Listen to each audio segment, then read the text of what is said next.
Hey, fellow XRP holder, how are you? So we're going to talk about in this video whether the XRP Ripple fine of $125 million might actually be slashed. This would be good news in relationship to the continuing saga of the Ripple v. SEC lawsuit. I'm going to remind you of a few numbers that were absolutely ludicrous in this lawsuit, and we will have a dialogue around that. So please do two things. Hit that like, hit that subscribe if you're here on YouTube. And if you're on the X watching this, please give me a follow. It's up there somewhere above me. If you would, I would greatly appreciate it. Okay, so before we get into the news, what I was going to tell you about as far as the fine for the Ripple versus SEC lawsuit, let's take a look at what's going on in the overall market. We got XRP. It is flat. It is down 0.12, 0.44. It's moving a little bit on us. The overall market is up 0.7. And everything has kind of stalled out. And that is where we're at the moment. We had a decent day yesterday, Monday, March 24th, in relationship to kind of we had a nice little bull run going there. We had Bitcoin moving up and pulling up everything with it alongside it. So yeah, Bitcoin hitting a recent high of 758 rather. Okay. So let's talk about this. So we've got a legal expert weighing in on the fact that the SEC could ultimately slash the Ripple fine from 125 million to 10 million. So a number I'm going to remind you of is the fact that the SEC originally sought a $2 billion fine against Ripple. And again, we all know what this was. The SEC thought they were going to be an easy target. The SEC knew they had money, they had deep pockets, and they went after them.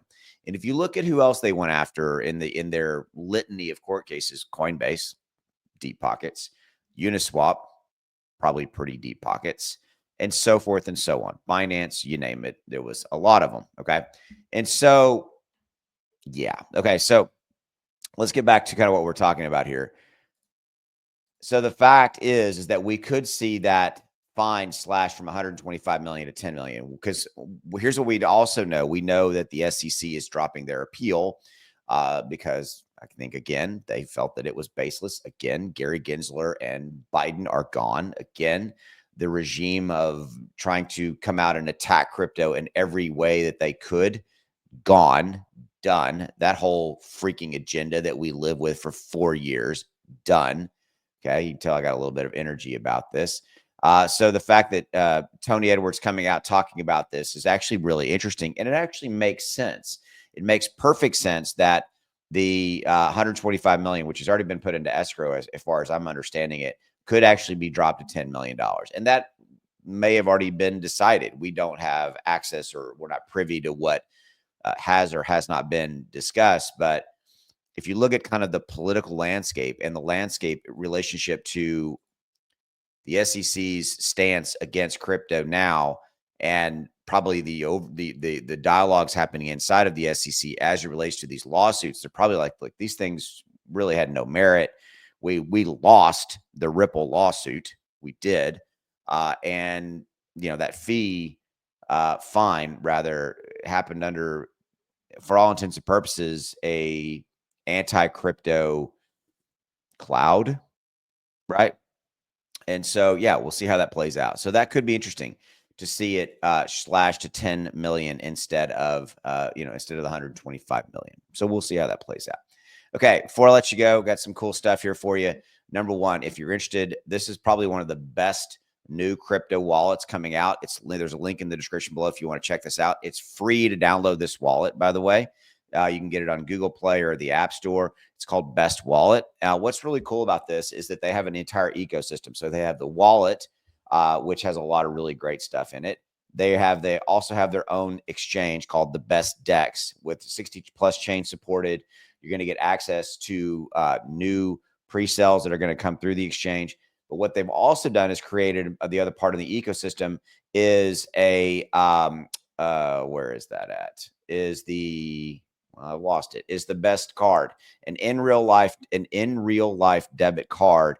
So it's kind of a pain to spend crypto, right? You've got to get it out of crypto, get it into the bank. Usually you have to do a bank transfer and all that kind of stuff. So what Best Wallet is doing is you have the wallet, the exchange, plus the card to spend crypto or your stable coin or whatever's in your wallet in real life. There you go. You can do that with this. So this is really cool.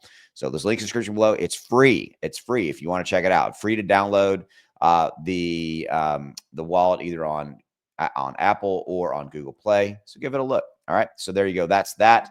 Also, if you're interested, links in the description below. If you want to check out my trading indicator, if you're interested in that, boom to boom, there you go. Full 485%. That is my software saying the perfect time to buy and sell XRP. As you can see, like Bitcoin when it ran just recently, and right now we're under still under kind of a down momentum or a sell alert for Bitcoin. Here's the buy all the way to the sell, 97 days, 64%. But to give you some perspective, like right here, $2,000 bought here, sold here would have made you almost $9,000 in just 86 days. So if that's something that you're interested in, links in the description below. You can check that out. It costs about $1.15 or so a day is what the software costs. And there's a 30-day, no questions asked, money back guarantee. The quarterly option is the best. So from a price standpoint, and you got that 30 days. Look, you have zero risk in this. If you don't like the software for any reason, you can ask for it and receive a instant refund. There you go. So give that a look. As always, I appreciate you giving me a few minutes, and more come later. See you. Bye.